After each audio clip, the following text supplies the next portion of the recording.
let's take 10 examples. This is a very small device tree. It doesn't work at all, but it's just to show you what is it. So you have a couple of nodes, like explaining the CPUs, explaining the interrupt controller. And you describe every device, and you say, this is the device, why it's living on the memory, what is this interrupt, I need this property for running that, like you may want a property for your specific device because it is broken and you need to specify on the Linux side, etc. And what we will use for device tree pass, I will speak about later, but it's just for giving some definition, etc. We will use the device path. So every node on the device tree has a unique path. The path is just a series of name. So the name of the parent plus the name of the child, your current node, separated by a slash. For example, if we go back on, if we go back on this one, if you take the CPU 0, the name will be slash CPUs slash CPU at zeros. For the geek, it will be slash int dash controllers at 2C0 for the name. So that's what we will use for the device pass-through a bit later. I will explain. What about DOM0? DOM0 on ARM, it's a guest. There is no difference between booting a guest and booting DOM0. The most difference is that everything is passed through to DOM0. By default, every device is async to DOM0 at boot. So what we will do, we just pass the device tree and async everything to DOM0.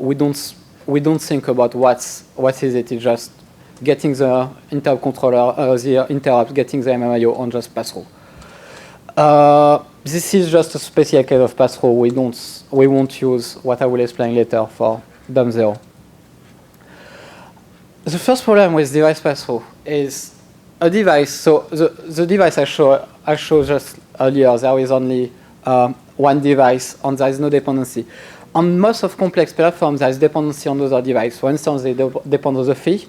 The fee is a physical layer, so some device may be split in some, not some device, for example, the network may be split in two parts, the network card and the physical layers.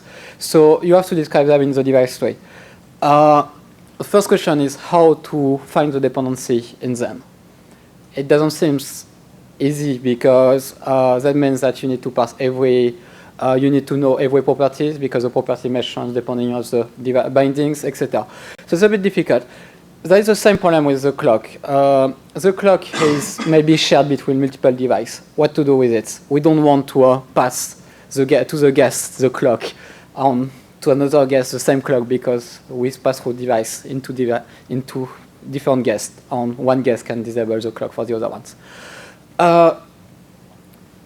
The other thing is that there are some properties in the device tree that we don't want to pass through to the guest. Finding every property is not possible because it depends on the platform, it depends on the bindings, etc. And the last thing is how to reset a device. On PCI, there's nice things. You have one registers, if I remember. I'm not really aware about PCI, but if I remember, you have only one way or maybe two ways to reset every device. On platform device pass-through, it's per device. So you will have to need in Linux every reset function for every device. What we decided to do so before is like for pass-through, simple. You need to have an hardware. So we are supporting SMMU v1 and SMMU v2 in Xen. If you want to add new SMMU or a new IOMMU support specific for your platform, we can add it. You need to know also the device paths of your device to pass through. So we don't do any simple thing getting from Linux the name. You need to know the name in the device tree. And you also need to know the dependency of the device because what we choose to do, it's a simple pass-through. So that means that we rely on the user giving every data. Xen is not doing anything except mapping the device to the guest and mapping to the SMMU, etc. Which, at the first implementation I did last year was trying to getting then all the information, but we notice that it's not possible and it's very difficult to do it. Even KVM, for instance, is doing a lot of things hard-coded in QEMU. What we want to avoid in general, having a list of devices hard-coded in the tool stack and saying this is working with them, is not scalable. So in my example, so the next part of the talk will be mostly explaining how to do it on Zen, how to pass through step by step. So what we use, we have, for the moment, we have only the Midway servers from Calcidas. It has been never released, I think, on the market, but there is some builds time to time. It's the first platform we had with SMU, so it was quite convenient to use it. So SMMU v1 is supported, and we are using the second network card for using it. So Midway has 2 network cards. We're using one for DOM0 and one for the DOM-U. So this is an example of the device tree of the Midway, a bit cut, but you have the first internet card and the second one in blue, which is the one we will pass through later. First thing, you need to mark the first thing you have to do for device pass-through is you need to mark the device to pass through. It's used for notifying then that the device will be passed through to a guest. We have added a new properties in the device tree node, which is called then pass-through. So with that, if you add that with U-boot or even hard-coding in your device tree, you can say to Zen, I want to pass through that. So for instance, for U-boot, you can just use the FDT command set to pass through the network cards. So why do we need that? The first thing is, as I was saying, that we can reset the device. So we don't want to pass to DOM0 the device. Otherwise, we will need to reset it. We will need to unmap the interrupt, because interrupt is only mapped to one guest. You can't map the interrupt in multiple guests or in Zens, so you can't share the interrupt. We also know, so we need to tell to DOM0, don't use the device, because it will be used for someone else later. There is a property called in the device tree status, where you can specify the device is enabled, disabled, and most of the operating system is able to cope with that. So if you say the device is disabled, it won't try to create the driver or instantiate the drivers and initialize the device. It won't be used. But in another side, we still have to pass some information to DOM0, because DOM0 is the controller domain, so he needs to have the access to the MMIO on the interrupts to know that to map it to the guest, because DOM0 is only able to map MMIO interrupt to the guest that is owned. By owning is like having permission to do it. We won't let DOM0 to do anything on the platform, like mapping any RAM, mapping, I don't know. So, for instance, getting back on the Midway device tree, we will add the Zen pass-through on the Mac 1, which is just a properties. So Zen will use it, create the device, and when you see these properties, it will replace for DOM0 by status equal disable.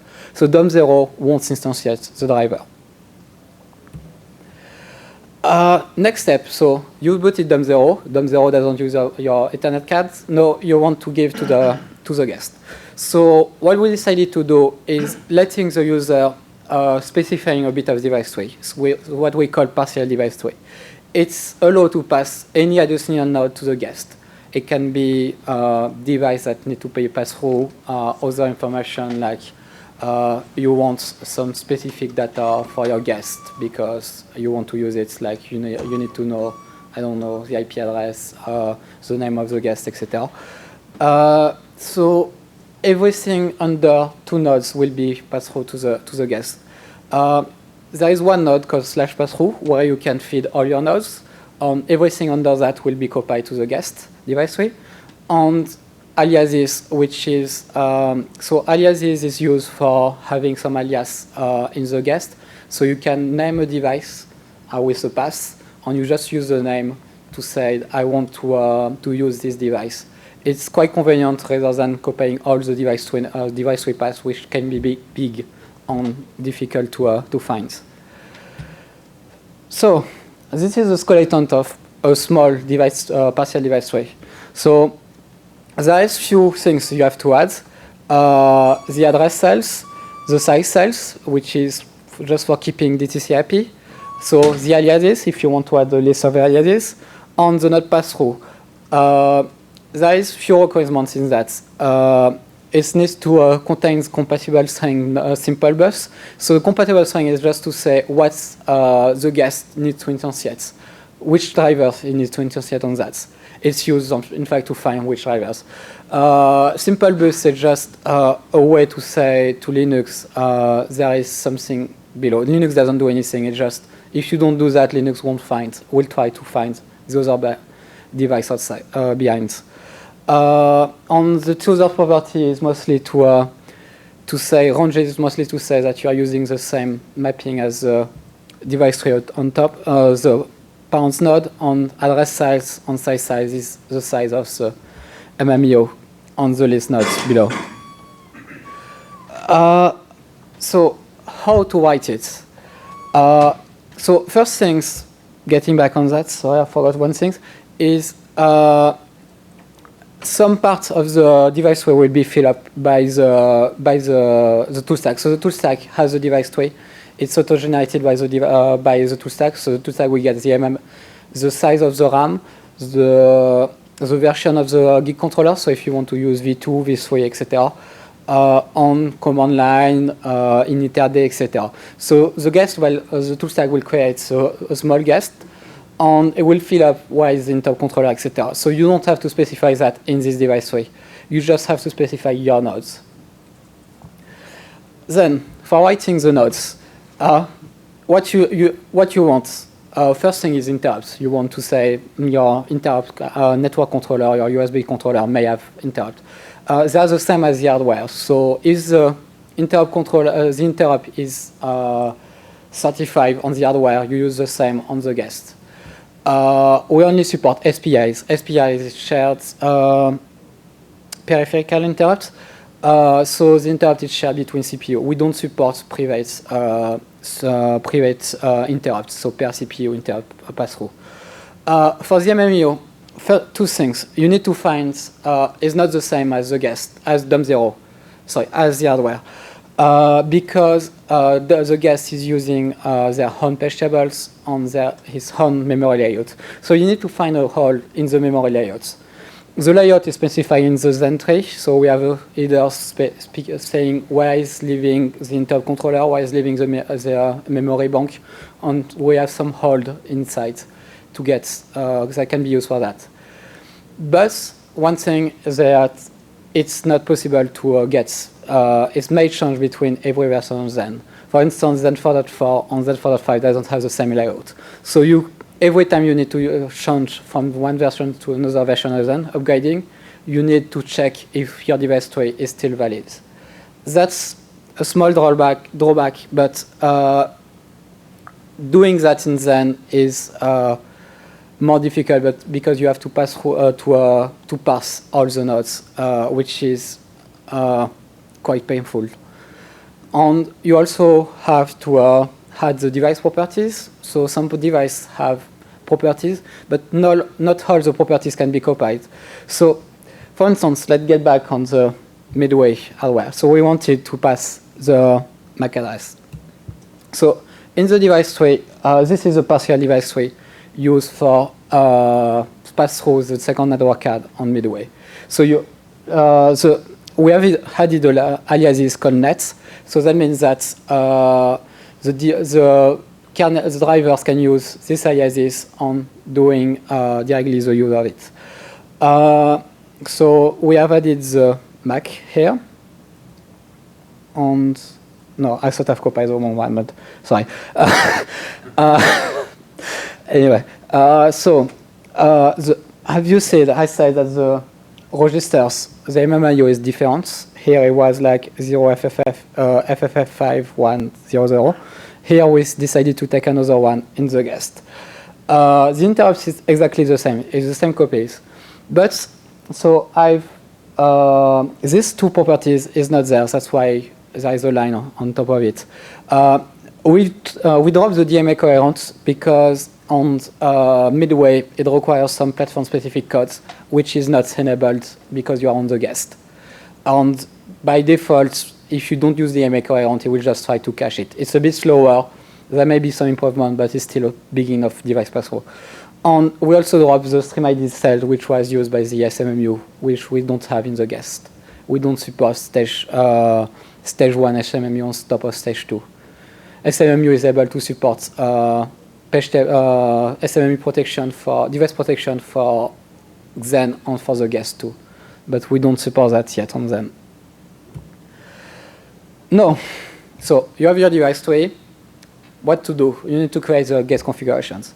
So first thing is adding the property device tree. This property is to give the partial device tree. So you just have to give the path of the partial device tree, and it will be used by the two stack. This is only used. You should only use this property with trusted device tree. Verifying the device tree is valid. There is no async inside. It's very complicated. Unfortunately, the libFDT doesn't do any security check, or a little bit on most of the things is not checked. So that means that you could possibly pass a device tree which is completely valid by the user on attack the two stack on getting access, etc. So you only need to use trusted device tree. We didn't want to add all the check in them because it's very complicated and a lot of code for not much things, because I believe that this version of device pass-through will be mostly used for people on embedded system, which basically only knows that their device tree is valid, etc. The second thing is you have to specify your device that you want to pass through.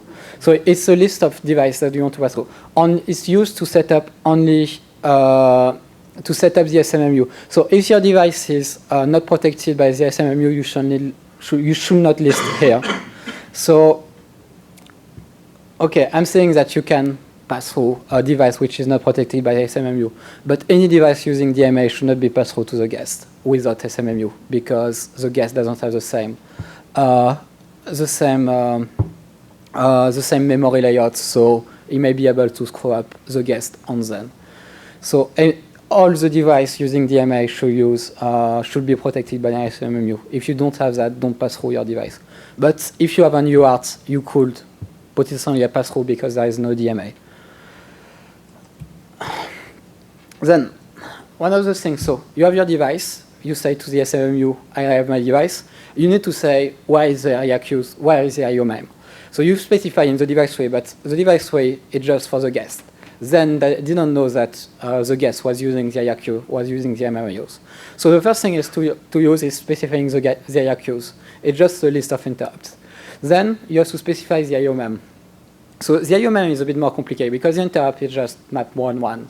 So there's nothing to do. For the IOMEM, you need to specify three things. The first thing is the frame, which is a frame in 4K, where is the MMIO regions in the hardware. Then you need to specify the number of pages used.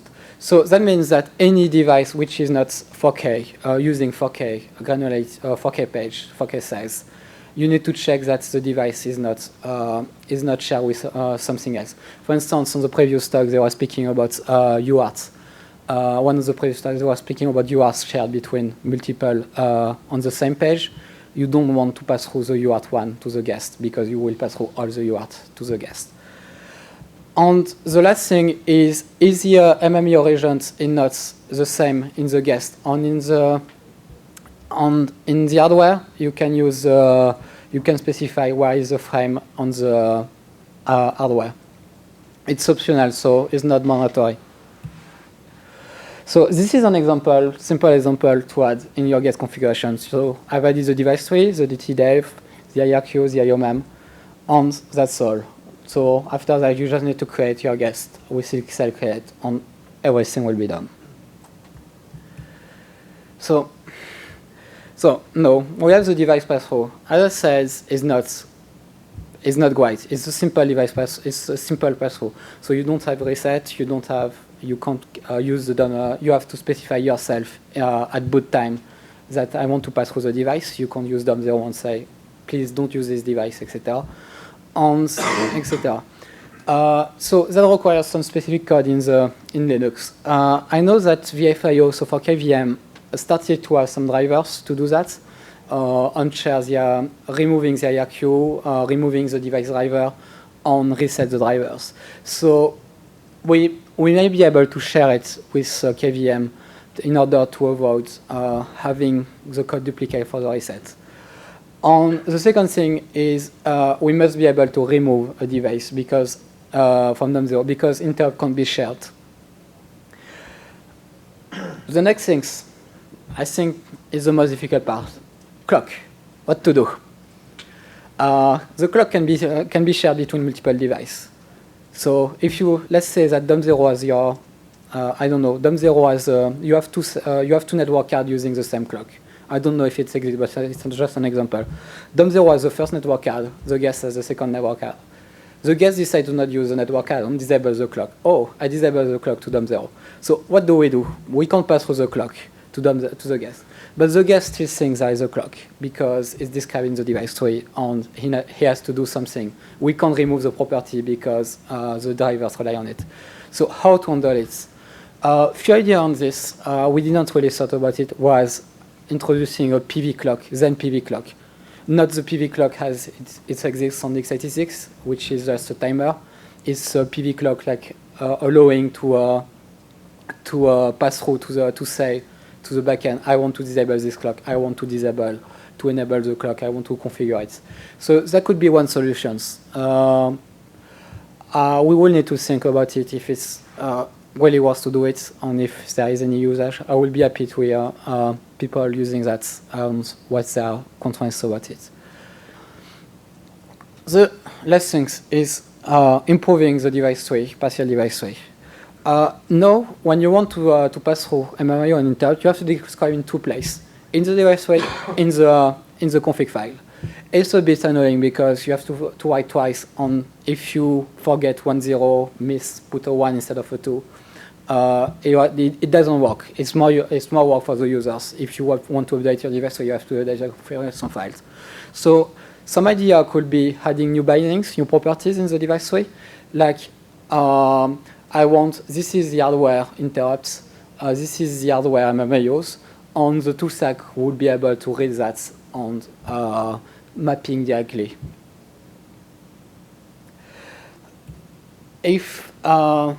So this is nearly the end of my talk. If you want any more information about it, so there is a website explaining how to use device tree, how to use the bindings in general. All the bindings as usually formalized in the device tree gate. And there is also a file on Zenbits to explain how to pass through. Everything I said on the stock is already explained in Zen tree. Thank you for listening. If you have any questions, yes? Yeah, I have a question there. You mentioned the nested SMMU support. Yes. And that it's not supported today. And do you know if there's any plans or if anyone's working on it? Not yet. I think it's only supporting from SMMU v2. Right. And we don't have any hardware with SMMU v2, so it's a bit difficult to do a port without. Yeah, we're interested so, in it. If someone wants to take up the things, we would be happy to have them to review and giving advice how to do it. But this is not something that we have done. I know that it's a great thing to have in general for protection in the guest, but there is nothing right now. Yeah, and I had another, I don't know, comment or question about, regarding the clock and the PV clock. That's an interesting idea. And so we had another kind of approach. If you think about how, how we abstract the CPU, kind of suspend and all of that through PVCI. Yes. So what we were thinking to do is kind of, let's say, extend PSCI to include clocks and resets for devices, and then have Linux do essentially SMC calls down to firmware when it's running native. And when the hypervisor case is running, Xen could then trap and filter and just kind of pass through that. Similar to how PSEI works. The thing is, we may need at some point to do the clock in Xen, but for multiple reasons, because DOM0 maybe, I have one good example is on the handle, the UART, for instance, the UART is used by DOM0, by Xen, so DOM0 is not using the UARTs. So DOM0 thinks that the UART is not used and will disable the clock. So you can't use the UARTs on Xen. So we were thinking maybe to do it in Xen, but the problem to have clock in Xen is clock is not really generalized today. Every platform has its own clock drivers, or even if there is a framework. So the thing to do via PSCI is that we will have to forward the call to DOM0. And it may be possible. I haven't really thought of my solutions about PV clock was just one thought we had is not. We are open to anything which is would be good, and if it's only Xen specific, it's still better to have something across any platform. I think I wasn't thinking to forward to DOM0. I was thinking to forward it down to firmware. Because there's another case where it's problematic. If you want, because you imagine if you have a trusted OS running in secure mode, using a device, sharing clock with a secure device. How would you know? Because we don't have any forward SMC call today on Xen. We are thinking to do that, and I don't remember who spoke about that recently on the main list. Just question. Just question, sorry. Okay. Wow. So yeah, the problem is we have to filter them, so we have to know which clock has been passed through to which guest. Yeah, it's a problem. Yeah, it's not an easy one. Right. PCI device pass-through is quite platform device pass-through is quite difficult in general. Can we take the questions outside, or just for letting Conrad speaking about Hotpatch?